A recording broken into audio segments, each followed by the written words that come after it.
Hi there, it's Raj here from FX Daily, and we have partnered up with FXPRIMUS to perform a webinar today on sentiment trading. So if you guys do have any questions, please leave them to the end and we'll go through all the questions one by one. So if you do think of anything that you want to ask while I'm going through the PowerPoint presentation or anything like that, just write them in there and then we'll go through them all right at the end. So just a little bit about us at FX Daily and my background. So I'll start off with myself. So my name is Rajendal. I've been in the markets now for about 10, nearly 11 years. So I started off as an FX options and forwards broker in the City of London, where I used to sell FX forwards to corporate companies who needed to hedge their foreign exchange transactions. So then moving on to there, I moved on to one of the largest brokers in the world who have a currency transaction value of about 10 billion sterling a year. And I was doing the same job there, but I found myself working more on the market analysis side to mitigate risk for the customers. And then after that, I moved on to work for a hedge fund where I used to trade. Initially, I was trading index futures, but then I ended up trading currency futures and also spot FX. And then after that, I did move into market commentary a little bit more, working for Trading Insights, around Squawk, so on and so forth, just basically putting together real-time commentary and analysis on the FX markets while just running a fund in my spare time while going through that. And a little bit about FX Daily. So myself and one of my former colleagues from Rand Squawk, we realized there was a little bit of a gap in the market of a real-time news and broadcasting service basically for the retail investors. So we put together a package and we've partnered up with FX Daily, and you can find us in one of the tabs for the experts, FX experts, where we have our rolling commentary service throughout the day. So it's a good view, especially when there are central bank events and also speakers who are scheduled that maybe you can't find the data for on the calendar, because we'll cover all of those live for the G10 currencies. And you can get information there that you wouldn't normally get anywhere else. Normally you have to pay, a financial terminal a lot of money to get some of those feeds. So just moving on with the presentation. So the subject of the presentation is how to work out market sentiment based on fundamental data points combined with technical analysis, and we'll explain how analysts look at data points in combination to attach them to price. So just in regards to both of these two, so Sean, who is our FX strategist, he's generally a fundamentals man. I'm more the technical man, so I am qualified working with the Society of Technical Analysis in the UK and the International Federation of Technical Analysts in the UK.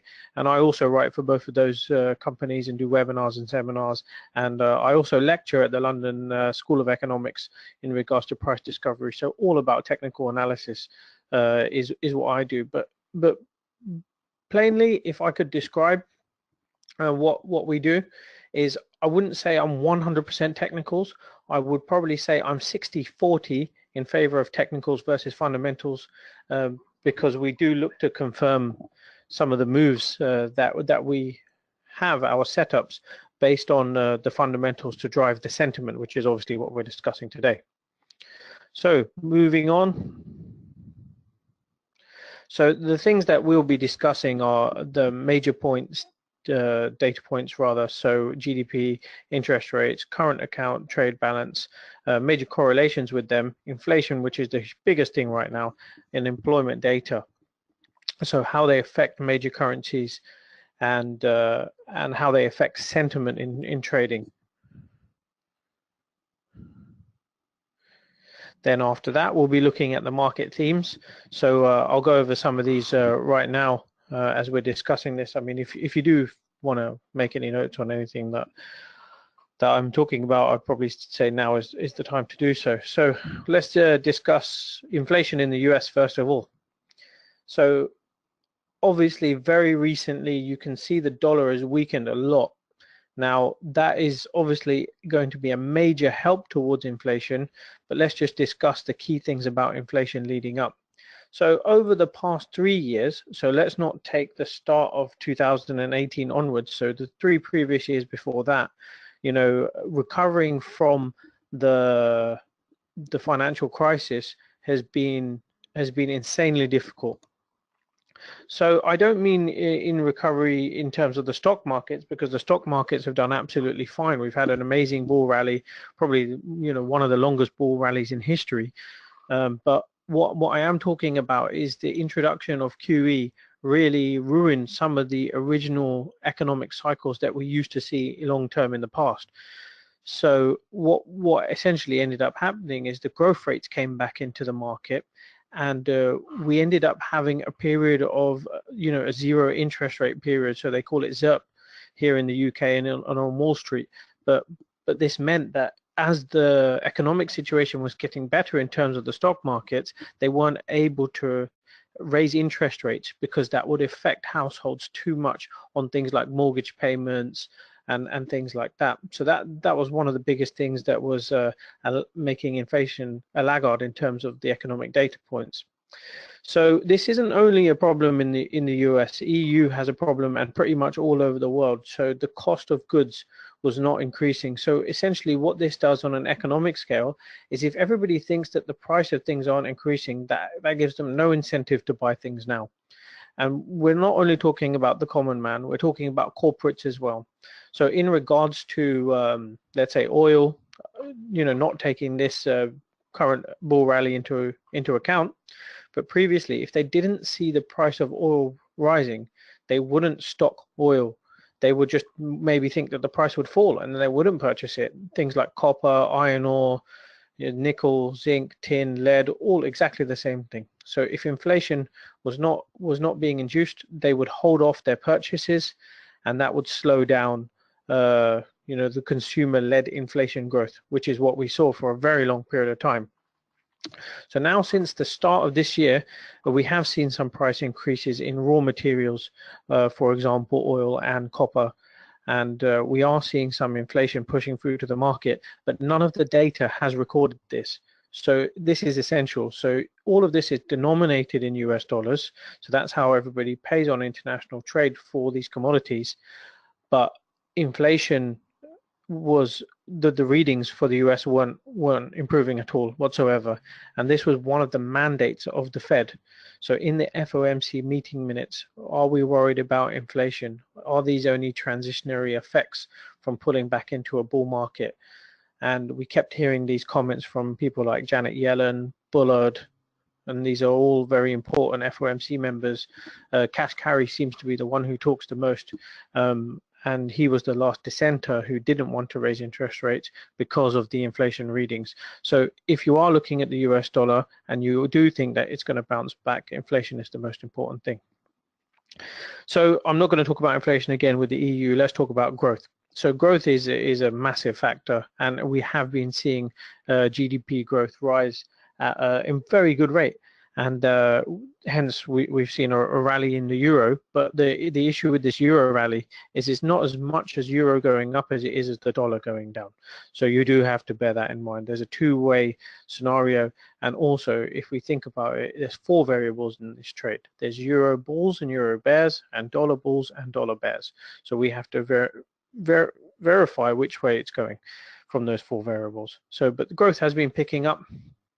Also, one thing I would say about growth is that if euro growth is picking up and we're seeing a rise in the currency, how much of that rise in currency is going to offset the rise in commodity prices?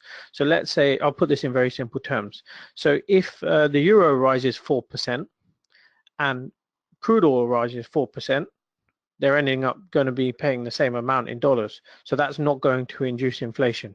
So that's going to be a worry for Mario Draghi, etc. So that's where we're at in terms of the euro. UK, the biggest problem remains the biggest problem is Brexit. So we've had a very sharp up move in sterling, and this is off the back of some people suggesting that we could see a transition deal agreed where we remain in the free trade agreements while we're sorting out the rest of the trade agreements with the other nations. And this has led, sterling to rally quite a lot against most of its counterparts. And in our view, is it at FX Daily, we're not going to tell you guys to speculate on currency movements, but we think that this move is quite severely overdone, because growth in the UK isn't as good as it is in Europe, and it's definitely not as good as it is in the US. But also, we're quite bearish on how difficult it is to make some of these trade agreements actually happen. So let's take the Brexit Secretary Davis. So he says the worst case scenario that we can join the World Trade Organization kind of framework for international trade. But what you have to think about is that the terms are going to be very different than they are to single market access. So we think negotiating these terms is going to be a hurdle, but not only that, we're using Canada and Belgium as an example of a free trade agreement or a trade agreement taking a very long period of time. So the actual time period for that agreement to be negotiated for commodities being transferred to Belgium from Canada was 4 years. So we're not sure that in the 2-year period, unless they keep most things exactly the same, we'll get the same free trade agreement on Brexit. So Japan, so we're seeing a lot of strength in the Japanese yen right now, and that's because it's pure speculation that we are going to see some reduction in QE, so tapering of QQE from Japan.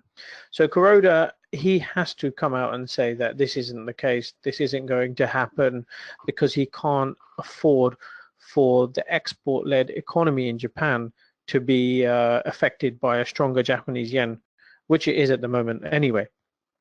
So that's why we're seeing a strong yen at the moment, because nobody believes him when he says this.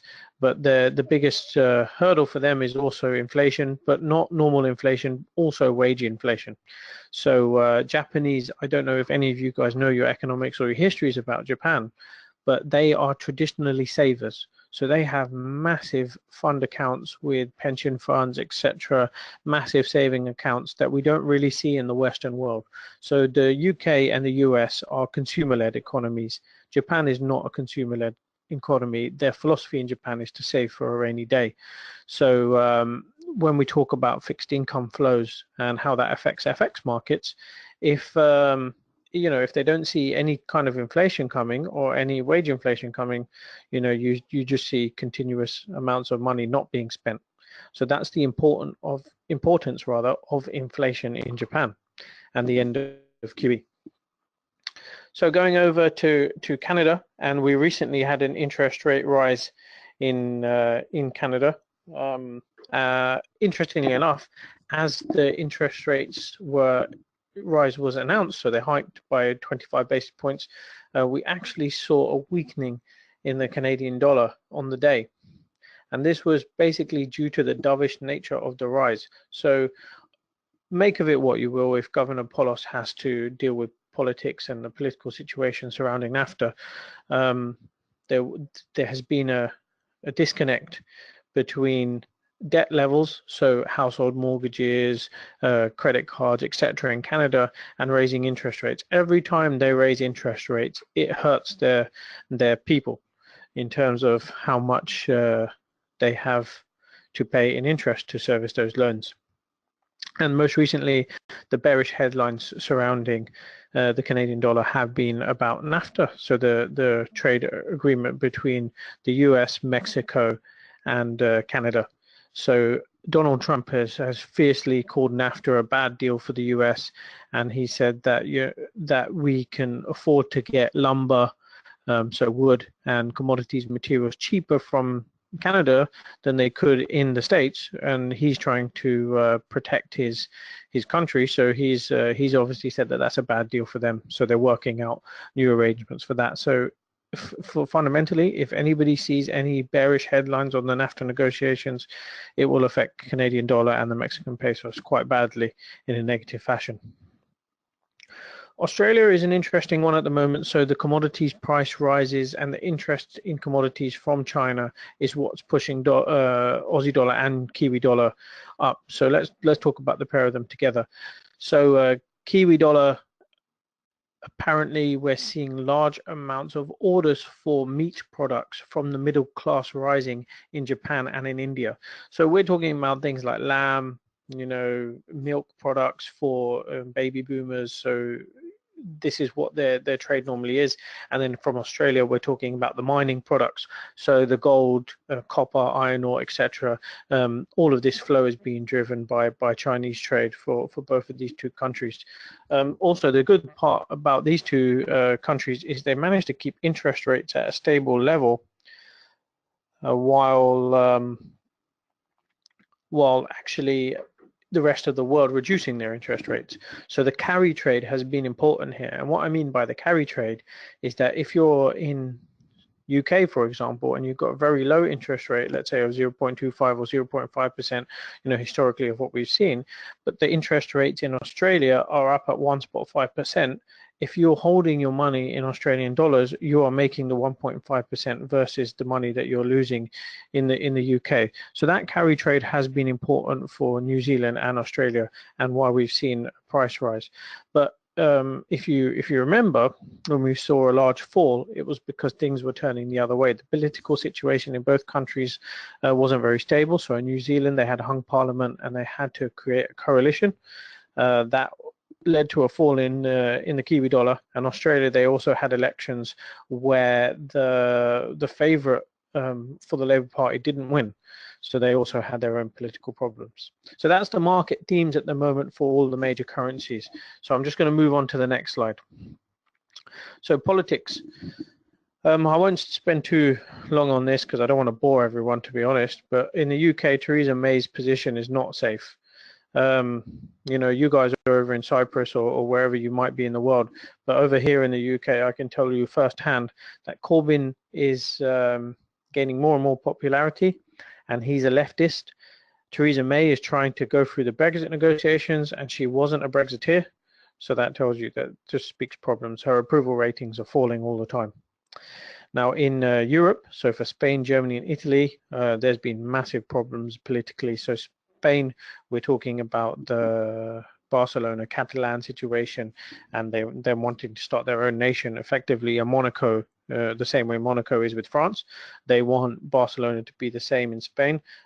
Probably not going to end up happening, but a lot of the biggest banks in Europe are based in Spain.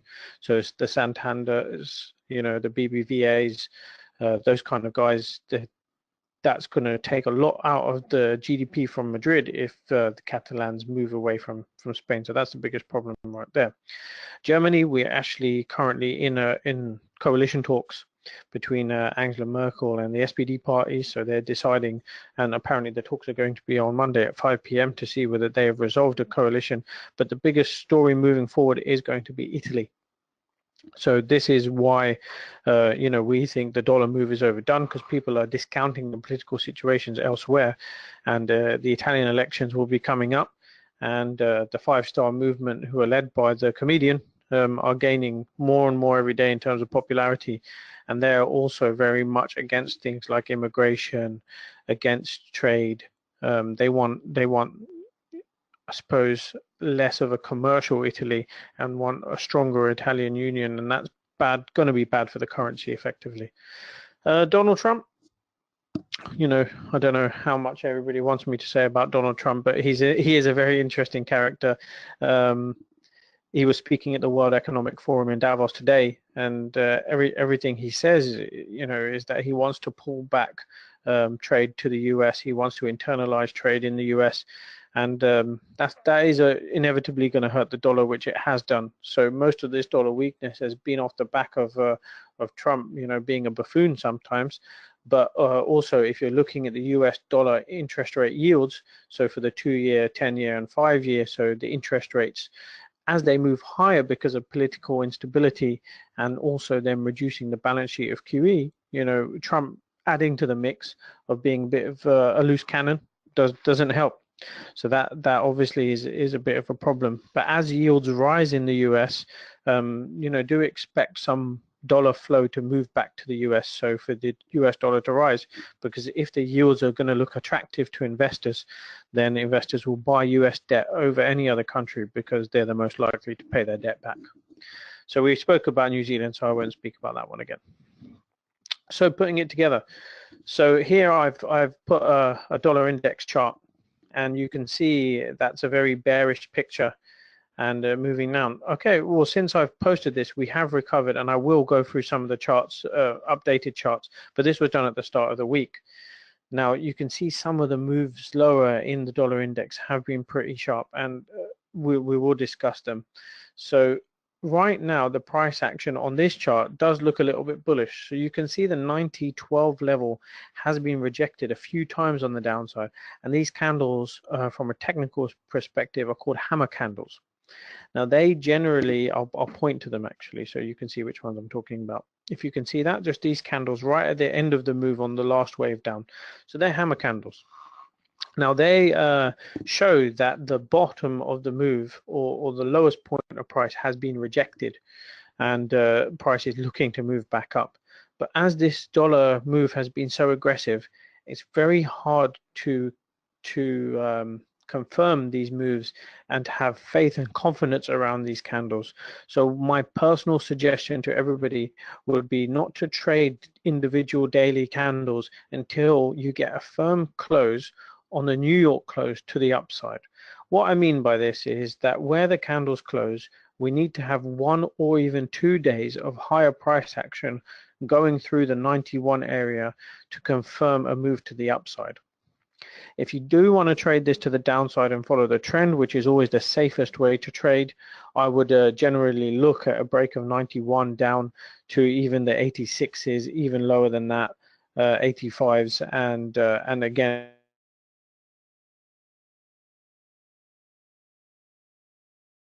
obviously subsequently, since I know what's happened to the price action, we have seen a sell-off in the dollar.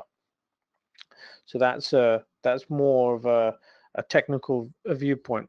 And how I decide to draw these support and resistance levels, I will go in and show you the charts and explain to you what indicators that I look at, etc. as well.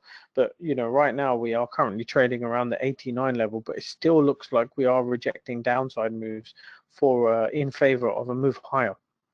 So, but like I said, take these words with a point of caution. If we do take a move higher, look for a break back through to 90 up to 91, and that's where I would look at longs. Not yet. Going over to dollar CAD. So this was the one I was saying that you could see there was a rise in dollar CAD after the interest rate decision. So we're currently trading at 123.54, 123.50. So you can see we are lower than where we are on this current chart. And this was after some of the comments that we saw from Mnuchin. And they were specifically yesterday and the day before, where he said that a weaker dollar is good for the US economy. So as soon as he said that, market got wind of the comments and the price of dollar CAD fell even further. But every time it falls, it caps gains, caps losses a lot more than some of the other currencies. So I'll explain. So euro dollar and sterling moved up a lot higher than Canadian dollar. US dollar CAD fell. So that should tell you something. So the interesting part about this is dollar CAD has been falling, oil is very strong, Canada raised interest rates, and we also had comments from Mnuchin. But today Donald Trump has come out and said that those comments from Mnuchin were taken out of context, and we have seen a move higher in today's price action from the lows, but it looks like we've rejected 23 to the downside and we might be moving back up. Now, where I would say to look out for is a move through to 24 up to 24.50, 24.20, and that's where, if we get a close above those levels, I think we could be looking at a long here. The UK. Now, this is the most interesting price chart I have seen in recent times. I'd probably say at least in the last 5-6 years. So looking at this chart, I wonder if anybody in this webinar would have thought that we would have traded as high as, let me just get the actual high, as 143.46. So we nearly traded at 143.50. And look at where this chart is, and it looks slightly toppy at around 139.40. So we've broken four big figures rather above this particular price chart, and it hasn't stopped. And in this scenario at the moment, the trend is your friend. I mean, I would only say if it breaks back below 140, you know, that's when we're looking at a move down, a big move down, by the way, to 136 to all the way down to 133. So we're, like I said, we're bearish on this currency, and we're talking about a long-term trade here, not short-term. So we're talking about 6 months. You know, we think that cable, so GBP USD is weaker in terms of politics and also Brexit. Eurozone, another really good trade. So we're currently in and around the 124.25 mark, and you can see from this chart we have moved higher, but in terms of the candlesticks on this particular chart and also the daily chart that we have today, it looks bearish. We have had some very keen shooting star patterns to the downside. So shooting star is ones where you get the long wicks above and then the market closes on a low. But as you can see here, a close below 122 will confirm downside movement. And we did have the ECB meeting rate yesterday, where they said that they've remained stood pat on QE, and also the interest rates remain the same. So they're not changing anything at the moment. The key point here is that QE is due to finish in September. Now, if QE finishes in September, then they can't basically announce this while the euro is still rising, because that will hurt their inflation mandate. So we're talking about the combination between price and economics here, which is, you know, the main part of sentiment. So if the euro is trading anywhere near 124, 125, you will not see Mario Draghi you know, try to rein back QE or lower QE purchases or taper QE or anything like that, because if he does, the euro will get to something like 130 and they'll never hit their inflation target. So we have to look for communication from the ECB that they're unhappy with a high euro and they think that the euro should be lower, and that's when we'll probably see a euro sell-off. And then if we do get anywhere down to the 120s, 117s, then that's when we should look at Mario Draghi and the ECB confirming that they are going to start to taper QE and turn off QE. But there's no way really they can do it at these high levels, because they will never hit their inflation target. It's gone up too much, basically, the euro has, in this short period of time. So Japan, you can see we're in a period of yen strength, so dollar yen's falling. And again, we've discussed the reasons why, so I'm going to talk about some of the price action. So yesterday's candle, so the candle for the 25th of January, now that's a bullish candle, but today we've seen price action fall further. I think this is a personal opinion. I think we could see a move higher in dollar yen, but only if we get a close above and around the 110 area. So right now we see bullish candles, but the price falls further. We see bullish candles when the price falls further. Look for confirmation of the move higher. You can see the low on this chart was 110.15, where I have the price label. We're currently trading at 108.83, so roughly 108.90. So we're going to need a move back up through to 110 for this to look like it's going to be bullish. But at the moment, no. The thing about dollar yen is, you know, when risk is off the table, we normally see yen strength. So a key indicator of this is if stocks are going up, normally we see dollar yen go up. The correlation is with stocks because of the risk. But at the moment, stocks are going up, dollar yen is going down, and also gold is going up. So all of the correlations at the moment right now are broken. So we want to see a move back for these correlations to meet together, to converge. And that's why we think that maybe dollar yen is one of the places that it might happen, and we could see a dollar yen move back up.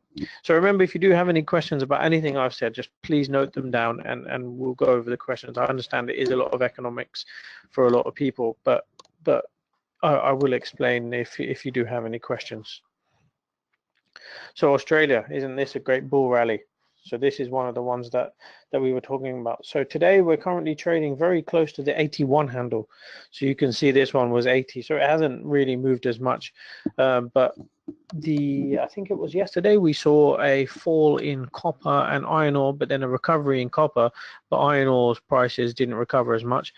But this was a very interesting move because we then moved back up subsequently regarding those Mnuchin comments that I've mentioned before. So it's negated all of that bearish move. But on this one, any move back below 8,000. So 0.80, we're looking for a bearish move back down. We think this move's gone too far, too fast, and also it really hurts Australian commodities when the price of the Aussie dollar is too high. The RBA are going to say something or have to do something about the Australian dollar, the exchange rate, because you got to think, if you're a purchaser of copper and you're having to pay, let's measure the difference actually. So just on my personal charts. So since the start of December to now, we've had an 8% rise. So if the price of copper has risen and the price of iron ores have risen since the start of December, and you have to deal with an 8% rise in the currency rate, you're going to be worried right now. So we do believe that the RBA and the Aussie dollars needs to pull back as well. So I put together a checklist for sentiment, and I'll discuss this with you right now. So my philosophy is that the chart is everything. So everything is in the price. So what I mean by that is all of the data, all of the fundamentals, unless they haven't been released yet, are in the price. So inflation data, GDP data, if they are improving, you'll see the price of the currency moving up. And sometimes it happens before you know it. So check your news sources. Use us as a news source. We get news very quickly. We have a lot of friends in a lot of good places. So we post these things very quickly. So that's the first thing. Everything is in the price. Also, one thing I want to discuss about this is the underpriced and overpriced areas. So you've seen that there are things called the Fed futures funds rate, the OIS futures, and what they do, these price in interest rate movements in the future. So I'm not sure if any of you guys know this, but every so often when we have an interest rate announcement coming up, people will say Fed's futures funds are pricing in an interest rate of 10 basis points, 25 basis points. So what this is the CME futures have a futures contract where people try and predict interest rate rises. Now this affects FX markets. If the Fed's futures rate is predicting an interest rate rise of 25 basis points within the next 3 months, dollar will go up. Same thing in the UK. If the OIS futures are predicting an interest rate rise in the next 3 months, sterling will go up. So a lot of the time, FX traders who trade at banks and hedge funds, etc., will look at the futures for clues of what's going to happen with interest rates. Central banks, and what are they looking for? So I've discussed this a lot. So the RBA are looking at the Aussie dollar being too strong.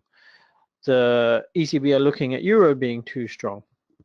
Now, the only ones that really differ are the UK and the US. The UK are happy if sterling rises because then they don't have to worry about inflation as much. Yes, it does hurt manufacturing and exports, but inflation is the Bank of England's mandate, and they are going over their mandate of 2%. They're currently trading at 3.1% of inflation, which is too high.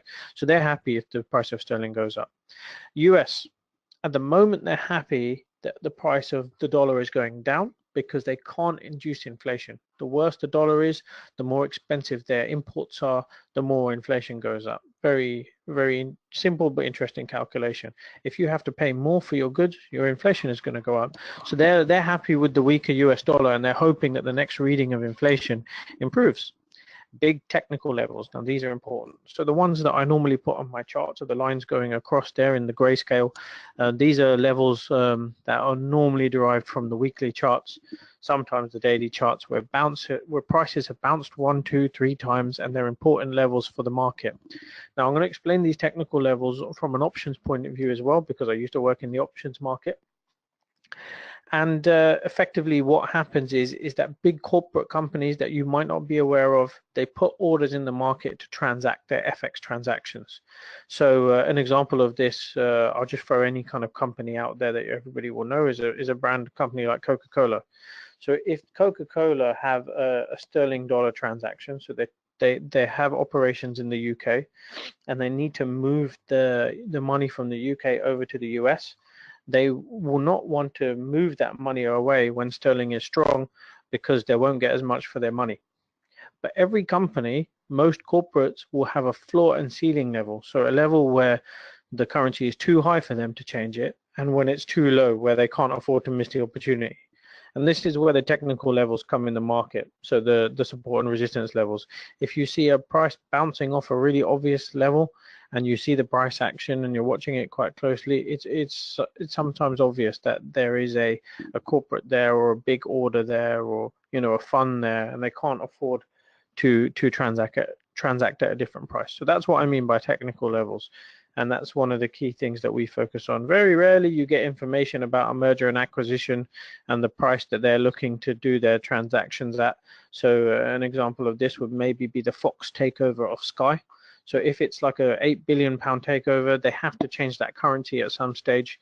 So we might hear murmurings in the market of, yes, they need to change £1 billion of it at 120 or something like that, or 131, or whatever it is. So they'll look for people to do those transactions. Politics and stability in the market. This is another simple one. So if the political situation in the market is not good, the currency will go down. Now, it will only go down to a certain level, because if the yields in those countries' interest rates rise, then money will flow into the country. So what I mean by this is, let's look at Australian dollar as an example. So when the Australian elections were happening, the interest rate yields on Australian bonds was rising because the stability in the country was bad, but also the currency was falling. But as soon as it fell to a certain rate, you would see a lot of money flow into to the bond markets, because they're receiving an attractive yield that they can't get anywhere else. So just use that as an example of how politics and stability can affect currencies. So initially the reaction will be bad for a currency, but when the currency gets too low and the yield gets too high, you should see some follow through back into the currency from there. Now rates, and it says the country's rate projections. So again, huge. Is where they think the interest rates are going. We know US interest rates are going to rise gradual pace for the next year. 3 interest rate hikes are priced in this year. If it ends up being 4, and it's projected that there's going to be 4 interest rate rises, then you'll see the price of dollar increase based on the projection of interest rates going up and another interest rate rise that wasn't in the forecast before. Lastly, upcoming events. So Fed speakers, GDP announcements, inflation announcements, you must monitor these when you are trading, because if you place a position and it's ECB day, where they're doing their rate announcement or a press conference, the volatility can stop you out from your positions and you can end up losing money or making money. Now, sometimes some events are unscheduled. So you could get a speaker that wasn't due to speak, like for example in Davos at the World Economic Forum, somebody could come out and say something that could be currency negative or currency positive, and you're in the position, that then there's nothing you can do about that other than protect your risk with good stop losses. And that's something I will always advocate. You never know what's going to happen in the currency markets at any time, so you must always keep your risk protected at all times, just on that reason. And I've worked this out in the past as well.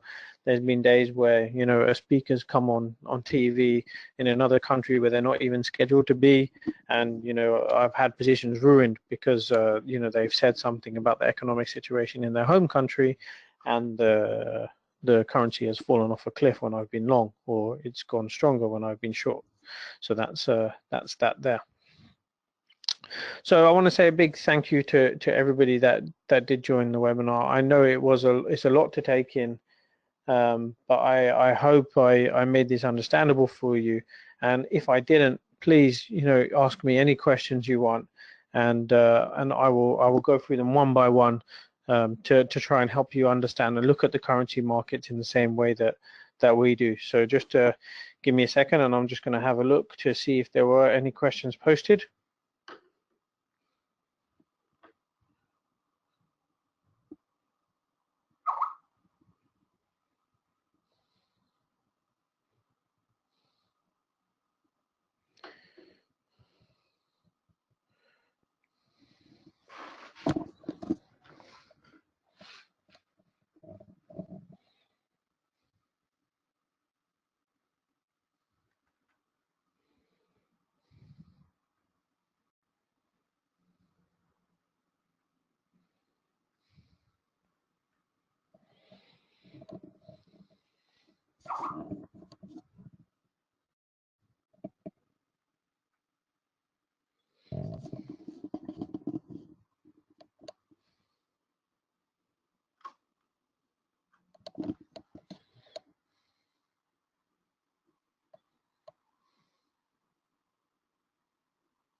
Okay, just very quickly, as some of you are still on the platform, we are having a question posted, so I'm just going to bring up the charts at the same time just to go through some of the things.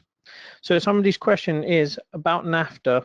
What are your thoughts? Do you see a successful negotiation scenario or the other way around? Now, I personally think that NAFTA will end up working.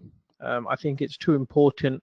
Although Trump has his issues, I think it's not in America's interest to have a weak NAFTA, because a lot of the products that are produced from Mexico. So cars, imports like gold, things like that, things that they really do need in America are from Mexico. And then on the other end of the scale up north, if we're looking at oil consumption, we're looking at lithium, platinum, palladium, copper, iron ore, all of these kinds of raw basic materials. A lot of them do come from Canada, and we do have the privilege of seeing some of the trade data that goes from Canada to over through the US, and it's amazing. It's by far in the tens of billions, and also another key piece of data for you to look out for is the Canadian securities purchases from foreign investors. If you look at that, there's a lot of inflow from American companies that go into Canadian commodities firms for this reason, because they need it. So I'm going to bring up a chart of dollar CAD, and I'm going to just discuss some of the technicals moving through this. So you can see at the moment we've got a bearish MACD, and we also have a bearish RSI reading. RSI does have a divergence right now, so I'm just going to draw what I mean by a divergence. So you can see the price is making lower lows, and the indicator is making higher lows. So that would indicate that there is going to be some form of a reversal, and also the candles are showing this here as well. So you can see this hammer candle to the upside is also showing that there is the potential of a reversal. Now, one thing I would say about this particular candle is I'm going to highlight something. So let's use an arrow, probably look a bit nicer on the page. So a break of this congestion level here, so to the upside for me, would confirm this trade. At the moment, you can see there's a bullish hammer candle, but then a bearish candle next to it. Although it does have a small wick to the downside, the candle hasn't closed. We've still got a long period of time until the 24-hour candle closes.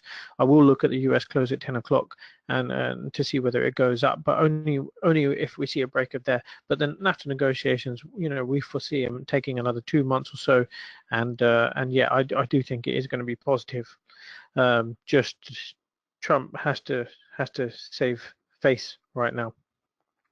So just looking at some of the other currencies, then I'm going to show you some of the analysis that's on this chart on the Dixie.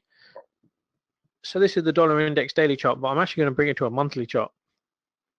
So in regards to velocity of moves, this is an important thing for technical analysts, especially. I myself do look at this. So this move here, and how you can measure the velocity of the moves, is if the move is continuing going down, but the candle's getting bigger and bigger and bigger, like these 4 candles here, that tells you something.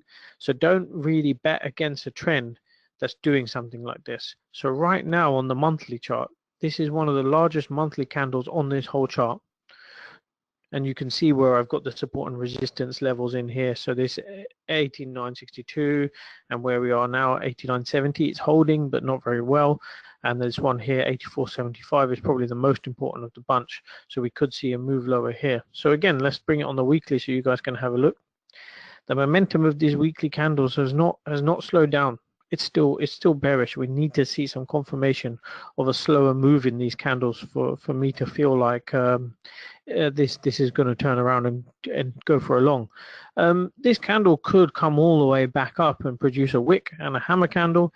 If that does happen, then yes, we will discuss that when it happens. As of yet, it has not happened. Today's Friday, and it's all the way low. So the chances are that it's going to move. It's going to be a big candle to the downside. moving into, if you guys have any questions about the technicals as well, you can post these questions in, I'll discuss them. And then also moving on here to a cable chart. Again, very similar story on the weekly. I want to bring it down onto the daily to show you the price action on the daily. Again, very, very, very bullish chart, making higher highs and higher lows, higher highs and higher lows, until this very interesting candle turned up yesterday, which is a shooting star formation. For the fractal formation to finish, you know, it's got a long way till it gets down to this close of 122.97, so 123 roughly, for it to confirm a change of direction and a change of sentiment, which is the important thing. So unless, you know, we see any comments from the likes of Theresa May, Mark Carney, anybody like that, you know, these guys, sorry, in Eurodollar. So we're at Mario Draghi, ECB's Kouure, you know, anyone like that, then, you know, we're not gonna see a move. But Eurodollar, this chart itself, to me, as I was explaining earlier on, it does look like it's making a bearish candle formation, but it's not confirmed yet. The fractal pattern has to go below 123 for it to confirm. So going over to sterling, the real sterling this time. Apologies for that earlier. This is the one where I foresee the bullishness to continue a little bit, or, you know, we get a little bit of a consolidation period because the move has gone so fast so quickly. Momentum isn't slowed down apart from this candle, but again, it hasn't been conclusive because we've gone through the midline of the previous candle, and I need a much stronger confirmation for this to fall off. Dollar candle I discussed. If we close above the 110, then yep, I think it's bullish. And then the rest of them are all trading within trends. Look at Aussie dollar and New Zealand dollar. Aussie dollar looks like it's going to close above the opens of this, and then we'll see a move from there. So I've had a question: is this webinar recorded? Yes, it is recorded, so you will be able to get a copy of the webinar. And I'm happy you asked that question because obviously I did cover a lot of economics in it. So yep, you can see this a little bit later on. And also, as it's recorded, if you do have any questions, if you send them in, I'm hoping that somebody else will get back to me and I can answer those questions. But also, it will be posted on the FXPRIMUS channels, so and also the FX Daily Expert Guest page. So that's where this will be. This recording will be posted.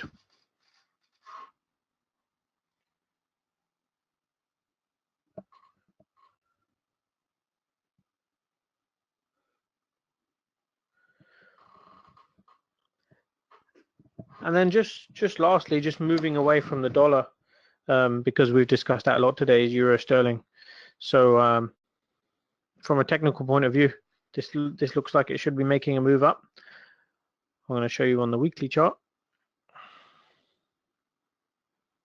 You can see here we've seen a good rejection of that move lower, rejecting at 86.91, and it's bounced quite nicely. If we see a close above the 86.57, it does look like it's rejected two strong support levels, and yes, we could make a move up.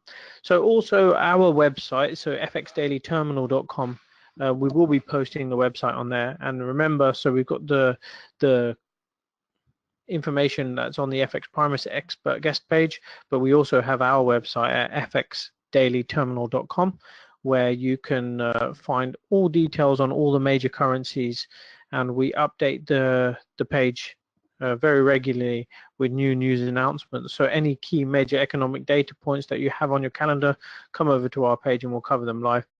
But also we do have some other pages on there where we do have some analysis pages on all of the major currencies. But thanks a lot for tuning in, everyone, and hopefully if you do have any questions or you do need anything answered, just please feel free to ask any questions. I'm happy to answer them. Thank you.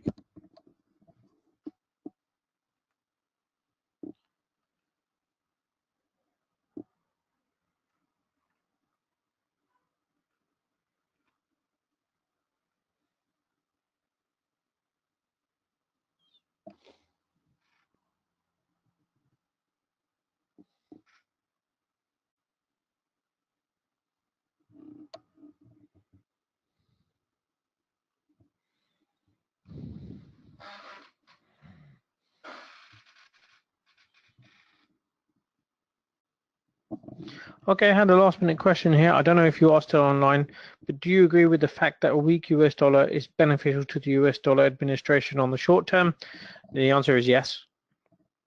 It is beneficial because they are looking to induce inflation, which that will help, but also on the short term, the exporters will be able to generate more business with a weaker US dollar. So yeah, I do agree with it in the short term. The two major points there of inducing inflation and for the exporters to earn more money by getting more orders, fully agree with the US administration. It is beneficial. Even longer term, it's probably beneficial, but at the moment, yeah. So the next question is at what level? So I'm going to bring up the dollar index chart again, and we'll discuss that on a higher time frame. And I will put this question in line with technicals. So before we had this long rally in and around this value area, and why I'm describing it as a value area is during this consolidation period, it's the point at which prices touched the most.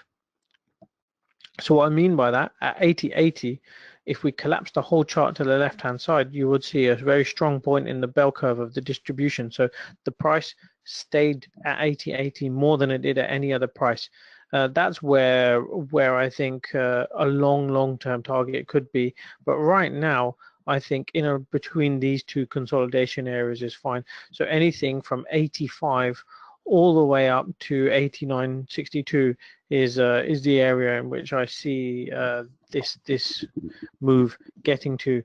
Like I said, you can see the candle is very bearish, and I think the moves will be capped around 84.75, and then we might establish a mean area between 90 and 85. Okay, so if there aren't any more questions, that is the end of the webinar. Thanks a lot for tuning in.